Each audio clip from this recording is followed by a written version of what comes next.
오늘 여러분들과 같이 빛의 열매라는 제목을 가지고 주님이 주시는 말씀을 같이 나눠보고자 합니다.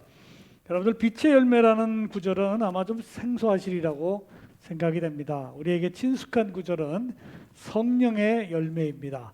갈라디아서 5장 22절에 나오는 9가지 성령의 열매는 우리에게 아주 친숙한 개념이고요. 빛의 열매는 그렇게 많이 못 들어보셨을 거라고 생각이 됩니다. 사실 내용은 많이 비슷합니다. 여기 에베소에도 갈라디아서에 나오는 것과 비슷한 말씀들이 많이 나옵니다. 4장 2절 모든 겸손과 온유로 하고 오래 참음으로 사랑 가운데 서로 용납하라 하는 말씀. 온유와 오래 참음 다 성령의 유명한 9가지 열매 중에 하나입니다. 그래서 내용이 비슷하다 보니까 실상 초대교회에서도 이 성령의 열매와 빛의 열매를 조금 혼동하는 경우도 또 일부러 그렇게 같이 쓰는 경우도 있었다고 합니다. 에베소서 오늘 본문에도 보면은 그 당시 필사본에는 빛의 열매라는 말씀 대신에 성령의 열매라고 필경사들이 써놓은 그런 사본도 다수 발견된다고 합니다. 굳이 차이를 둔다면은 제가 볼 때는 성령의 열매는 보다도 내면적인 덕목과 가치를 중요시하는 것 같습니다.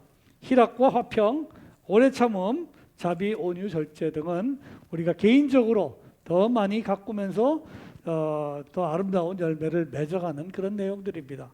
대신에 오늘 말씀드리게 될 빛의 열매는 착함, 또 의로움, 진실함 이런 말들을 이런 것으로 나타나면서 보다 대인관계적인 외향적인 그런 어떤 열매에 중요점을 두고 있다고 보여집니다. 바울 선생님께서 이 에베소서는 에베소 교인들에게 쓴 편지입니다. 에베소 교인들에게 특별히 이렇게 대인관계적인 외향적인 의미를 강조하던 이유가 있었을 거라고 특별히 생각이 됩니다. 에베소서 4장 그리고 5장에는 이런 말씀에 대한 것이 얼마나 많이 나오는지 모릅니다. 그 이유는 에베소라는 곳, 또 에베소에서 이 편지를 받았던 에베소 교인들이 그 어떤 누구보다도 특별한 도시에 살고 있었기 때문이라고 생각이 됩니다. 그래서 첫 번째 포인트로 그것을 저는 이렇게 잡았습니다. 우리가 바울 선생님 오늘 본문 구절의 마지막 구절처럼 세월을 아끼라 때가 악하니라 그랬는데, 바울 선생님께서는 이 에베소라는 장소가 정말로 악한 곳이라는 그런 생각을 하시면서 교인들에게 특별한 권면, 특별히 빛의 열매를 맺기를 권면하셨다고 생각이 됩니다. 때가 악하니 세월을 아끼라라고 말씀합니다. 에베소는 그 당시에 유명한 도시였습니다. 그 넓은 로마 제국의 4대 도시 중에 하나였습니다. 굉장히 크고 부유하고 아주 풍요한 도시였습니다. 지금도 가보면은 에베소는 터키에 있는데요. 아마 가보신 분도 계시리라고 생각이 됩니다만 굉장히 지금도 옛날의 그 호화로움을 그대로 느낄 수가 있습니다.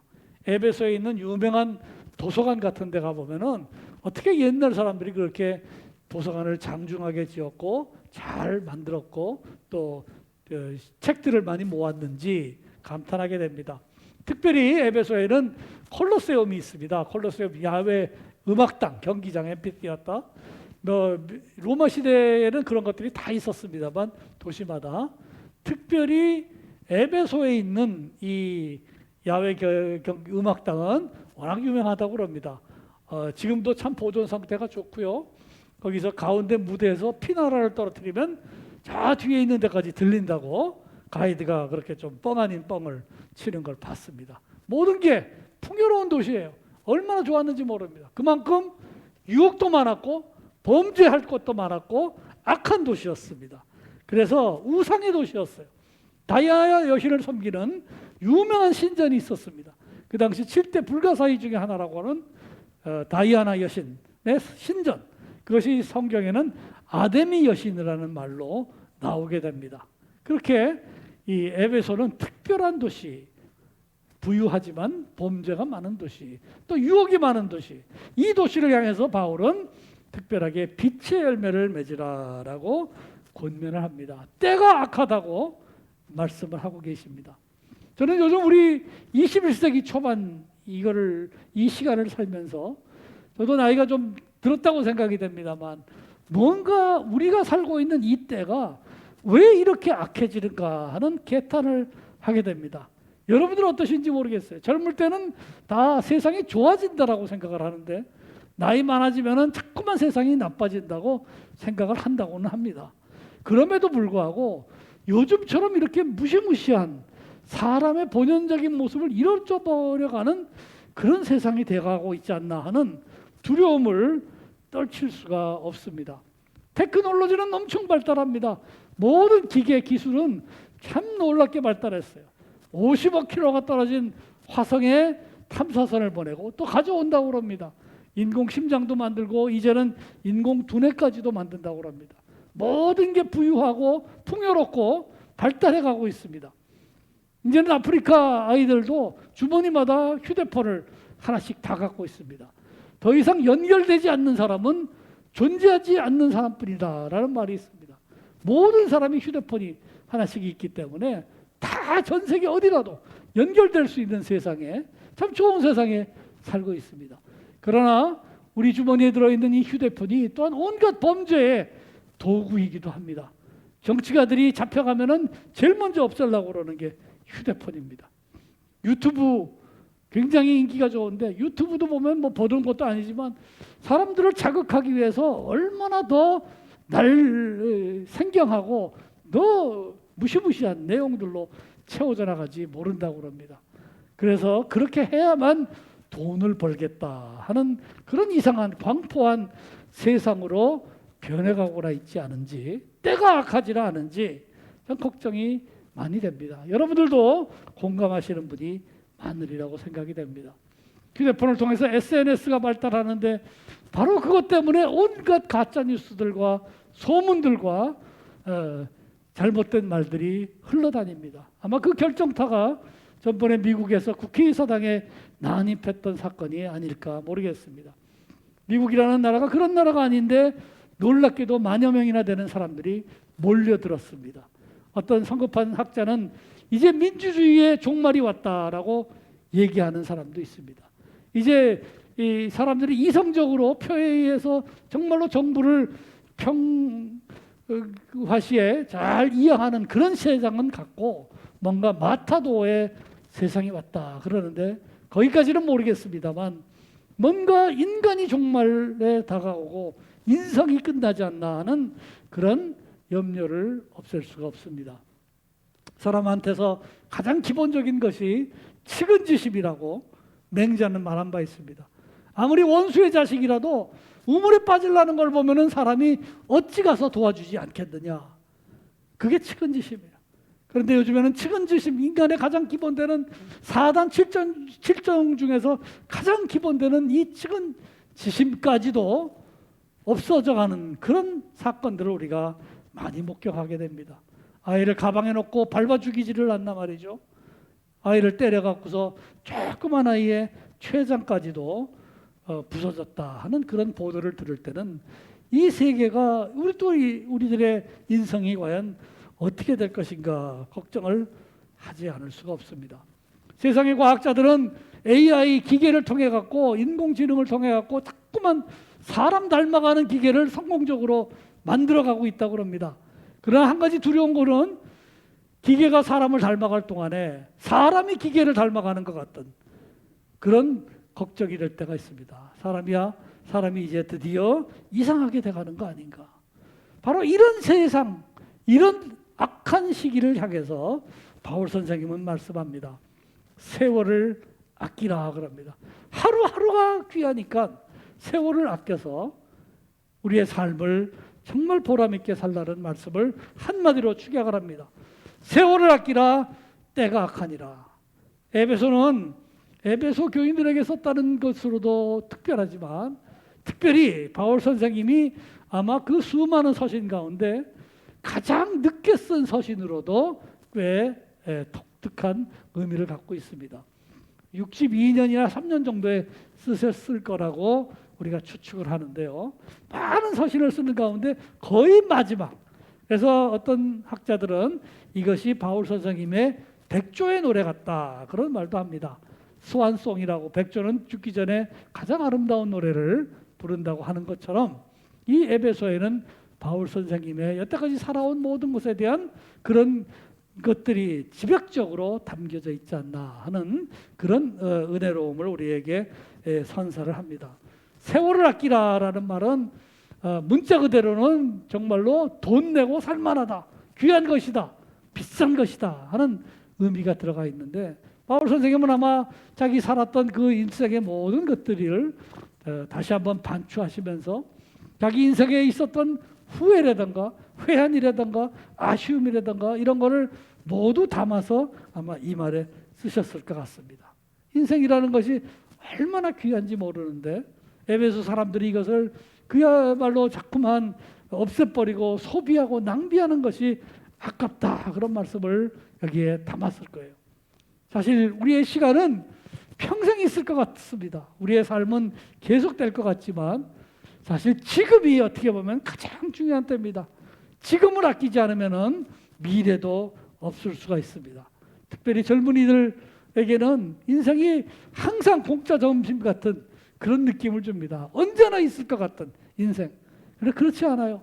살아보고 나면은 제일 아쉬운 게 내가 인생을 너무 막 살았구나, 허비했구나 하는 그런 아쉬움이 있습니다.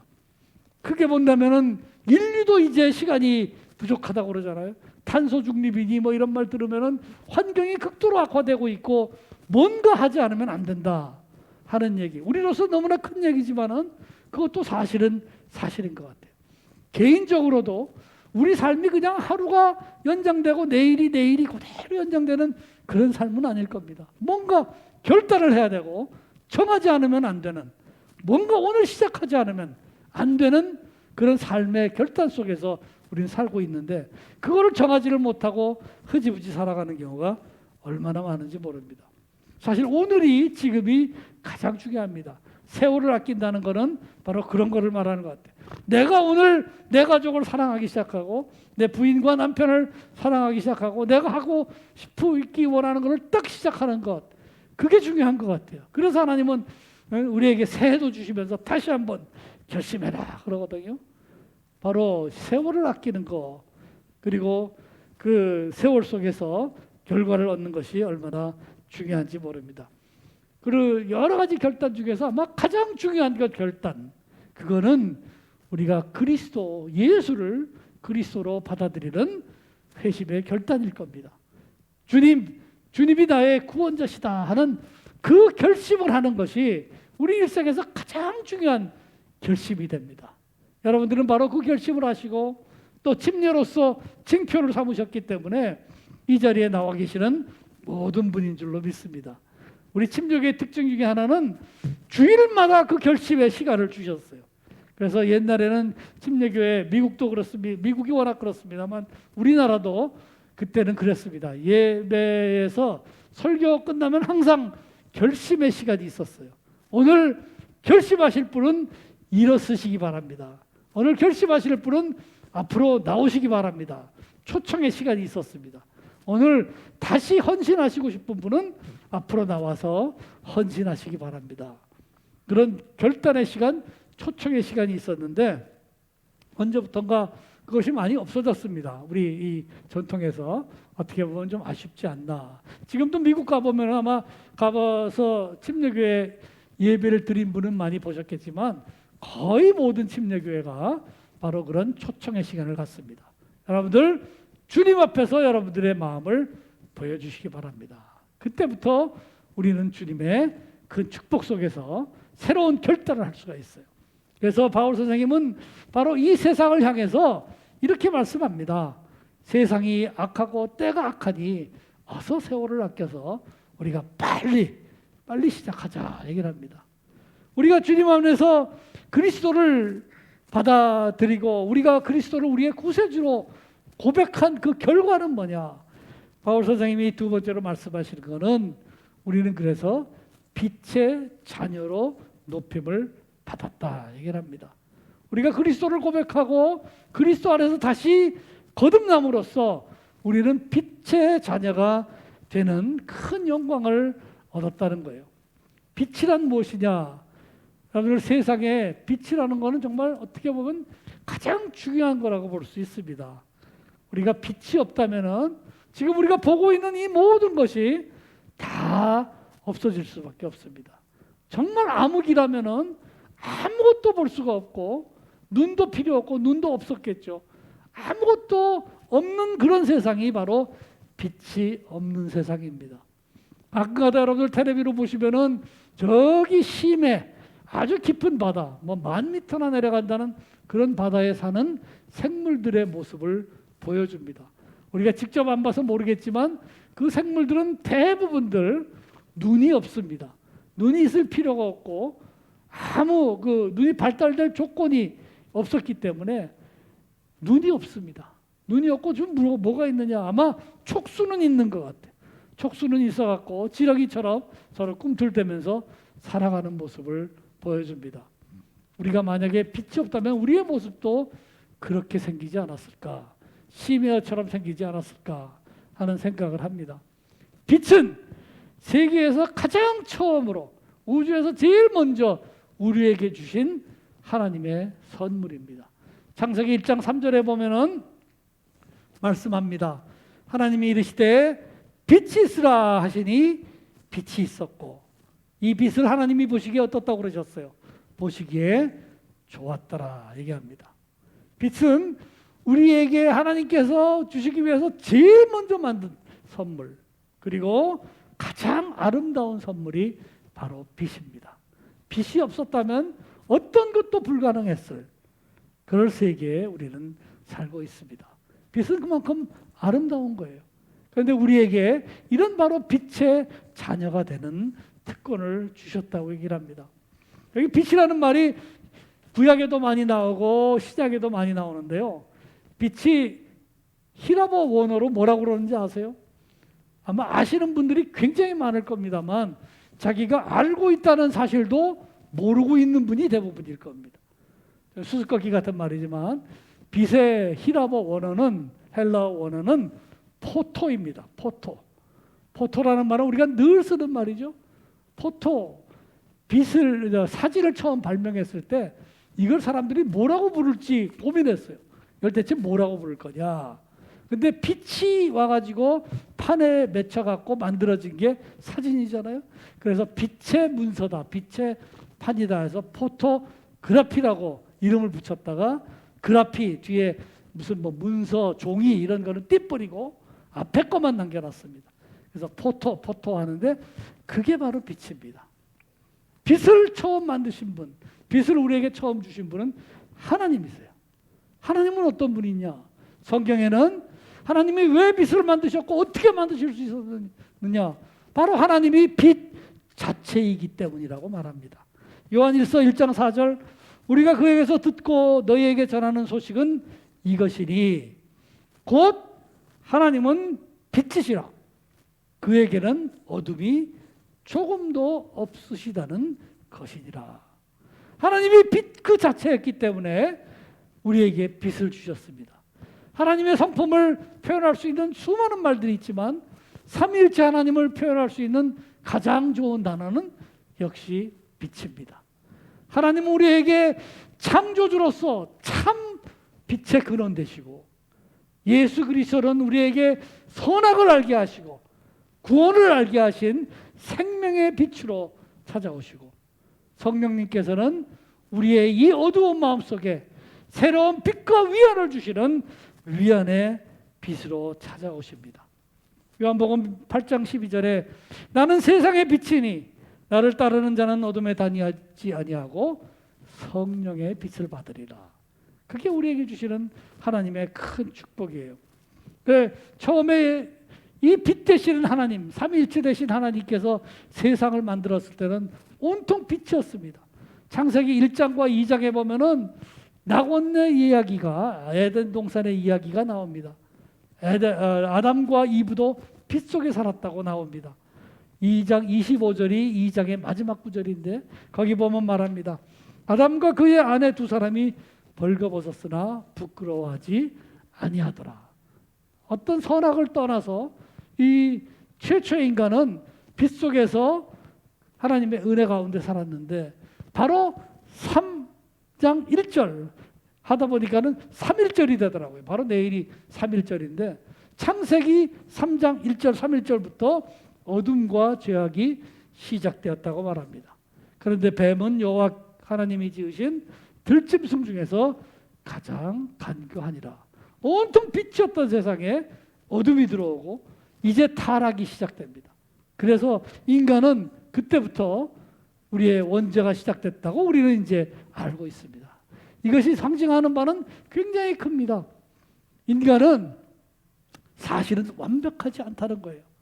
우리가 빛의 자녀라고 할 때 빛의 자녀가 되는 것의 첫 번째 의미는 바로 그겁니다. 우리가 그리스도의 피 안에서 우리가 얼마나 많은 허물과 죄와 어둠을 갖고 있는지를 알게 되는 것, 그것이 바로 빛의 자녀가 되는 첫 번째 시작입니다. 우리 속에는 그렇게 좋은 것들만 있지 않고 너무나 추악하고 어려운 것들이 많이 숨어져 있습니다. 어두운 모습이 많습니다. 그것을 알게 해주시는 이가 바로 그리스도 예수라고 말합니다. 사실 인간은 극히 아름다운 창조물입니다. 피조물입니다. 인간이 얼마나 아름답습니까? 인간은 참 교묘하고 참 뛰어난 동물 중에 하나고 그래서 많은 것을 이뤘습니다. 인간의 아까 말씀드린 대로 테크놀로지라든가 문학이라든가 예술이라든가 인간은 너무나 사실 아름다운 그런 피조물입니다. 그러다 보니까 제목에도 뭐 인생은 아름답다든가 돌체비타라든가 이런 말들이 많이 나옵니다. 그러나 절대로 인생은 그렇게 아름답지만은 않습니다. 우리가 그리스도의 빛 안에서 볼 때 인간은 너무나 많은 것을 감추고 있고 어둠 속에서 숨어 있는 모습을 많이 볼 수 있습니다. 인간에게는 너무나 감추고 싶은 것이 너무 많고 우리 자체 안에도 너무나 숨어 있는 것들이 많습니다. 그거를 알게 해주는 것이 바로 뭐냐?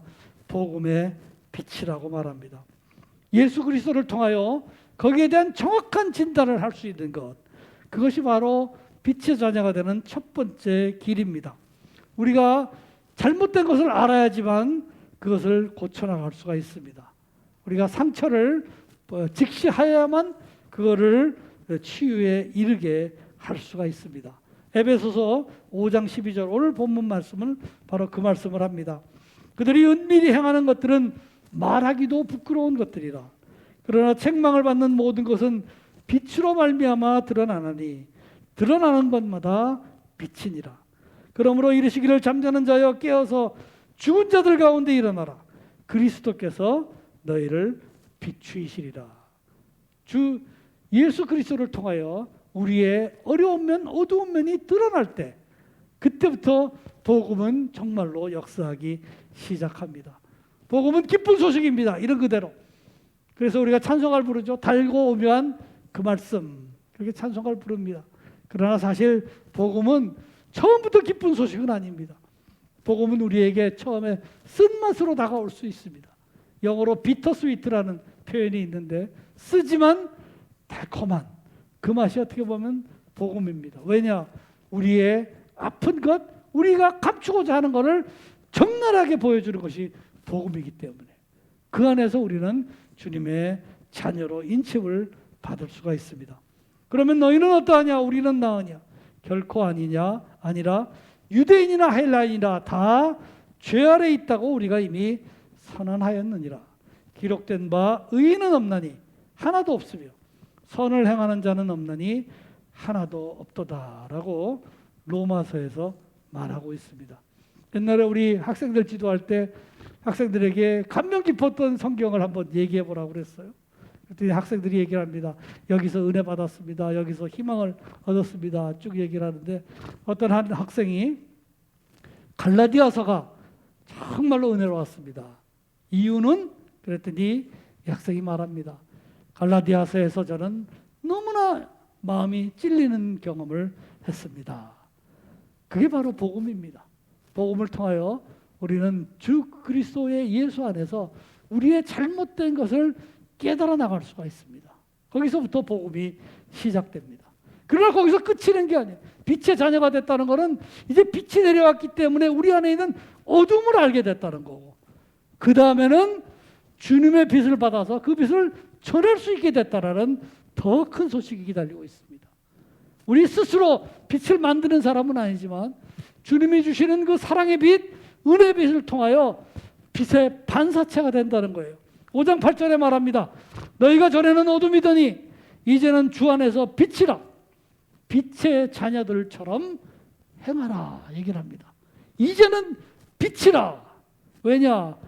처음에는 어둠이었고 모든 것이 정말로 답답한 거였지만 우리가 깨닫는 순간부터, 주님의 은혜를 받는 순간부터 우리는 이제 빛의 자녀가 되기 시작합니다.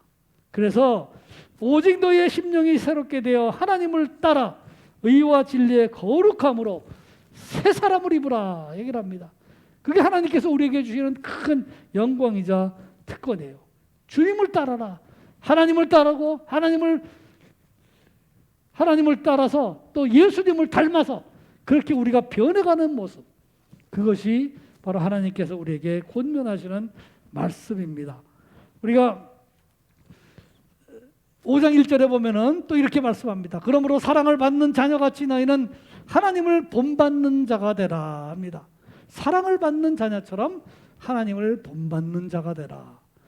이 세상에서 이 많은 가정들 보면은 말이죠, 많은 가정들이 폭력으로 얼룩지고 또 학대로 얼룩진 그런 가정들에서는 아이들도 결국에는 폭력범이 되고 나중에는 가정 학대범이 되는 경우도 많습니다. 너무나 마음이 아픈 결과를 우리가 많이 보게 됩니다. 가정의 비극, 이게 어디서 시작되는가? 바로 그 위에서부터 시작이 돼요. 반대로 사랑받고 자란 아이들은, 사랑을 아는 자녀들은 사랑을 전할 줄 아는 사람들이 됩니다. 우리 기독교인은 과연 누구냐? 여기서 말씀하시기를 너희는 사랑받는 자녀같이라고 말합니다. 우리는 주님의 사랑을 흠뻑 받은 사람들, 우리의 그 모든 죄로부터 벗어나는 주님의 은혜를 받은 사람이기 때문에 너희는 하나님을 본받는 자가 되어 이 사랑을 나누라라고 하나님은 우리에게 명령하고 있습니다. 요한일서 2장 9절에 보면은 빛 가운데 있다 하면서 그 형제를 미워하는 자는 지금까지 어둠에 있는 자요, 그의 형제를 사랑하는 자는 빛 가운데 거하여 자기 속에 꺼리낌이 없다라고 말합니다.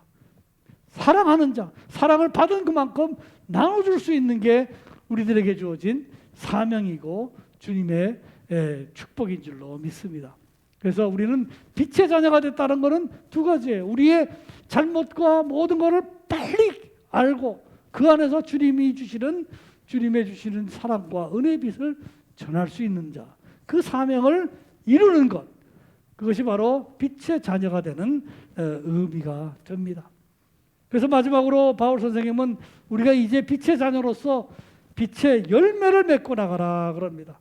열매를 맺는 것, 그것이 우리들에게 주신 하나님의 인생의 목적이자 의지예요. 열매로서 그 나무를 아느니라. 좋은 나무마다 아름다운 열매를 맺고 못된 나무마다 나쁜 열매를 맺나니 그 이름으로 그들의 열매로 그들을 알리라 말합니다. 어떻게 하면 우리가 빛의 열매, 아름다운 열매를 맺을 수 있을까? 성경은 딱 한마디로 비밀을 말합니다. 어떻게 하면 빛의 열매를 맺을 수 있을까? 그거는 요한복음 15장에 말씀하시는 것처럼 그리스도에게 확실히 연결되어 있을 때 우리는 열매를 맺을 수 있습니다. 내 안에 거하라, 나도 너희 안에 거하리라. 가지가 포도나무에 붙어 있지 아니하면은 스스로 열매를 맺을 수 없음같이 너희도 내 안에 있지 아니하면 그러하리라. 나는 포도나무요 너희는 가지라 말씀합니다. 예수 그리스도 안에 우리가 접목되어 있을 때는, 그때는 우리가 살아있는 나무가 되어서 살아있는 열매를 맺을 수가 있습니다. 우리가 예수 그리스도의 말씀을 멀리할 때는, 우리 자체의 힘으로 뭘 하려고 그럴 때는 그 열매를 맺을 수가 없습니다. 아주 간단 명료하게 말씀합니다. 우리가 그리스도 예수 안에 있는 것 같이 우리는 이제 구습을 따르는 옛사람을 벗어버리고 새 사람이 되면서 하나님을 따라 의와 진리의 거룩함으로 새 사람을 입으라 말씀합니다. 그리스도 예수의 말씀에 굳게 설 때 우리는 하나님이 바라시는 빛의 열매를 맺을 수가 있습니다. 여기서 그래서 바울은 우리에게 빛의 열매를 맺으라고 권면하시면서 특별히 세 가지를 말씀합니다. 어떤 열매를 맺을 것이냐? 성령의 열매도 있고 많은 것들이 있지만 특별히 오늘은 세 가지 열매를 말씀하는데 저는 이것이 정말로 우리에게 필요한, 요즘 세상에서 우리 교회에 필요한, 우리 그리스도인들에게 필요한 그런 열매라고 생각이 됩니다. 첫 번째는 착함이라고 그래요. 착함. 착함이라는 건 여러 가지로 해석할 수가 있죠. 착한 거 좋죠. 4장 32절에 바울 선생님은 좀 더 구체적으로 말합니다. 서로 친절하게 하며 불쌍히 여기며 서로 용서하기를 하나님이 그리스도 예수 안에서 너희를 용서하신과 같이 하라. 서로 불쌍히 여기고 친절하게 하라 그럽니다. 저는 여기서 제일 주안점이 서로라고 생각이 돼요. 서로. 나 혼자만 착하지 말고, 나 혼자만 착한 척하지 말고 서로 상호간에 잘 보다듬으면서 이 선함을 이어나가라 말합니다. 세상에는 자기 혼자 착하기 때문에 더 많은 문제를 일으키는 사람들도 많습니다. 이른바 독선이에요. 여러분들 지금 그 여우와 두루미의 얘기를 기억하시는지 모르겠어요. 여우는 아마 처음에는 착한 의도로 두루미를 초청했는지도 모릅니다. 그러나 두루미가 먹을 수 없는 얕은 그릇에다가 음식을 대접하고, 두루미는 또 반대로 여우가 먹을 수도 없는 깊은 그릇에다가 음식을 대접합니다. 세상에는 착하다는 의도 아래 너무나 많은 불행이 연속되고 있습니다. 그래서 서로에게 불쌍히 여기고 서로에게 친절하게 하고 서로 용서하기를 마치 하나님께서 우리에게 해주신 것과 같이 하라 권면을 하고 있습니다. 두 번째는 의로움이에요. 정직함, 성실함. 세상에 의인은 없습니다. 하나님 앞에서 절대적인 의인은 없어요. 그러나 우리는 살아가면서 상대적으로 많은 의의를 만들어 나갈 수가 있습니다. 그리고 그것이 바로 우리가 세상 사람들에게 보여줘야 되는 거예요. 이 그리스도의 말씀을 받고 다시 태어난 빛의 자녀로서 세상 사람들에게 또 우리 서로에게 의로움을 보여줘야 됩니다. 여기 보면 4장 26절에 그런 구체적인 말씀을 또 많이 하고 있습니다. 도둑질하는 자는 다시 도둑질하지 말고 가난한 자에게 구제할 수 있도록 자기 손으로 수고하며 선한 일을 하라. 무릇 더러운 말은 입 밖에도 내지 말고 오직 덕을 세우는 데 소용되는 대로 선한 말을 하여 듣는 자에게 은혜 끼치도록 하라. 구체적인 예들이 쭉 나가 있습니다. 어떻게 하든지 다른 사람에게 정말 의로운 행동을 하는 것, 그게 우리에게 주어지신 하나님의 또한 명령이기도 합니다. 저는 이 바울 선생님이 의로움에 대한 말 중에 가장 참 마음에 와닿고 가장 구체적인 말씀이 4장 26절이라고 생각이 돼요. 분을 내어도 죄를 짓지 말며 해가 지도록 분을 품지 말고 마귀에게 틈을 주지 말라 그럽니다. 분을 내어도 죄를 짓지 말며, 분이 안 날 수는 없습니다. 사람들이 분이 난다는 건 감정적인 차원이에요. 어떻게 감정으로서 사람이 분을 안 내겠습니까? 그러나 그 분이 나도 죄는 짓지 말라. 죄는 나의 의지의 문제입니다. 그렇잖아요? 감정과 의지의 문제는 구분할 줄 아는 성숙한 자세예요. 그리고 해가 지도록 분을 품지 말라. 참 구체적이면서도 우리에게 좋은 말씀입니다. 그리고 무엇보다도 마귀에게 틈을 주지 말라 말씀합니다. 바로 이런 걸 통하여 우리의 의로움을 사람들에게 알려도 주고 또 그리스도의 향기를 나타낼 수 있는 그런 것을 권면하고 있습니다. 마지막으로 진실함입니다. 4장 25절 그런즉 거짓을 버리고 각각 그 이웃과 더불어 참된 것을 말하라. 이는 우리가 서로 지체가 됨이라. 바울 선생은 에베소 전면을 통하여 서로 지체가 됨이라는 말씀을 굉장히 많이 강조하고 있습니다. 요즘 말로 하면 공동체 윤리예요. 더불어 사는 윤리. 나 혼자만이 사는 게 아니라 같이 살아가는 것의 중요성을 굉장히 많이 강조하고 있습니다. 요즘 세상에서 정말 이 말처럼 우리에게 중요한 말이 없는 것 같아요. 많은 사람들이 자기만 옳다고 주장하고 자기만 맞다고 주장하는 말들을 많이 합니다. 여기저기서 많은 정치가들이 또한 사회 지도자들이 자기는 옳고 남은 틀렸다고 말하기 때문에 우리는 신문에서 내로남불이라는 말을 듣기에도 이미 지쳤습니다. 하루에도 얼마나 많이 이런 말을 듣는지 모릅니다. 그러나 문제는 정치가들이라든가 지도자들뿐만 아니라 우리 교회도 바로 이런 유혹에 빠져들고 있지 않나 걱정이 됩니다. 교회만 맞고 교회 하는 모든 거는 다 맞고 다른 사람들은 다 틀렸다고 정죄하는 태도 때문에 우리는 다른 사람들과 더불어 살지 못하게 되는 그런 손가락질을 받을 때도 있습니다. 그래서 예수님께서는 이런 걸 보고 바리새인의 누룩이라고 표현하신 적이 있습니다. 바리새인의 누룩을 조심하라. 그것이 잘못 들어가면 자기의 자만감과 자긍심과 우월감 때문에 다른 사람들에게 해를 끼치는 경우가 얼마나 많은지 모르고 진실을 왜곡되게 하는 경우가 많다고 말합니다. 우리 요즘 21세기 사회에서 내일이 3.1절입니다만 정말로 3.1운동 때 보여줬던 것과 같은 기독교인들의 어떤 참 뛰어난 그런 지도자적인 모습을 우리 사회는 많이 바라고 있습니다. 너무나 안타깝기 때문에 교회를 향해서 비평도 하고 손가락질도 하고 교회를 권면하고도 있습니다. 우리 사회가 우리 기독교인들과 교회를 통해서 보기 원하는 열매는 무엇입니까? 선한 그리스도인을 보기 원하고 정말로 의로운 그리스도인을 보기를 원하고 진실한 그리스도인들을 눈으로 직접 보기를 원하고 있습니다. 그것이 하나님께서 바울 사도를 통하여 빛의 열매로서 권면하신 내용이기도 합니다. 저는 오늘 이 설교를 준비하면서 옛날에 있었던 일을 한번 기억해 봤습니다. 생각해 보니까 꼭 50년 전이었습니다. 제가 대학교 1학번입니다. 요즘 말로 하면 1971년에 대학생이 됐는데 지금 생각하니까 딱 50년 전이었습니다. 그때 우리 교회 다니던 청년 셋이 다 자기가 원하는 대학교에 붙었습니다. 너무 기분이 좋아서 1월달인가 2월달인가 71년도 강화도 만이산으로 놀러 갔습니다. 가가지고 너무 젊은 기분에 아무 준비도 없이 그냥 산에 올라갔다가 내려와서 저녁 먹으면 될 것 같아서 같이 올라갔습니다. 등산이고 뭐고 장비고 하나도 없이 올라갔는데 그만 길을 잃고 말았어요. 그래갖고 밤새 만이산을 헤매고 다녔습니다.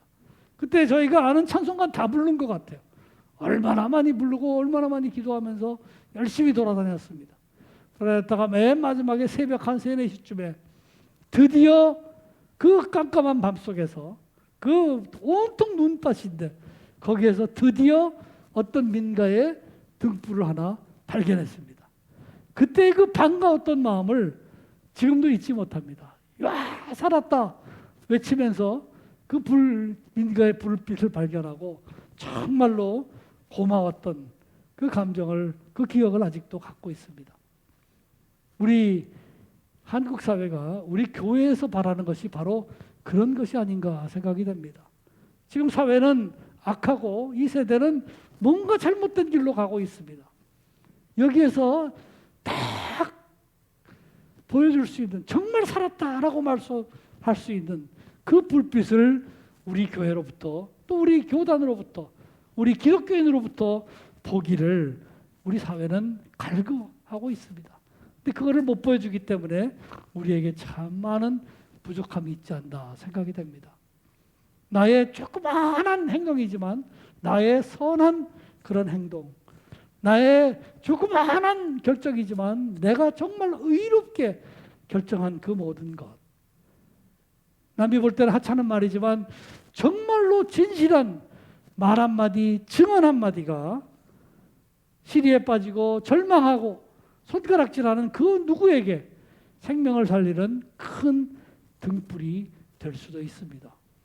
바로 그런 사명을 하나님께서는 우리에게 오늘 주셨습니다. 그래서 우리는 정말로 여기서 말한 것 같은 이 착함과 의로움과 진실함과 이 열매를 맺어나가면서 이 하나님이 우리에게 주시는 진실함과 착함과 의로움의 빛을 반사할 수 있는 우리가 돼야 되겠다 생각이 됩니다. 어떤 형태로든 간에 조그마한 불들이 모여갖고서 어둠을 이겨내고, 그리고 모든 것들을 정말로 주님 안에 은혜로 돌릴 수 있는 그런 힘이 바로 우리들에게 들어가 있습니다.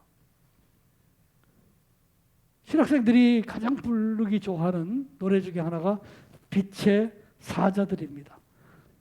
신학생들이 강당에 다 모여서 이 노래를 부를 때는 참 마음이 뭉클합니다. 빛의 사자들이여 어서 가서 어둠을 물리치고 주의 진리 모르는 백성들에게 복음의 빛 비춰라. 빛의 사자들이여, 빛의 사자들이여 복음의 빛 비춰라. 죄로 어두운 밤 밝게 비춰라. 빛의 사자들이여. 우리가 바로 빛의 사자들입니다. 여러분들 가시는 곳마다 여러분들을 통하여 그 어둠이 물러가기를 주님의 이름으로 축복합니다. 여러분들 우리야말로 빛의 열매를 거두는 주님의 귀한 지체가 될 줄로 믿고 주님의 이름으로 축복합니다. 같이 기도하시겠습니다.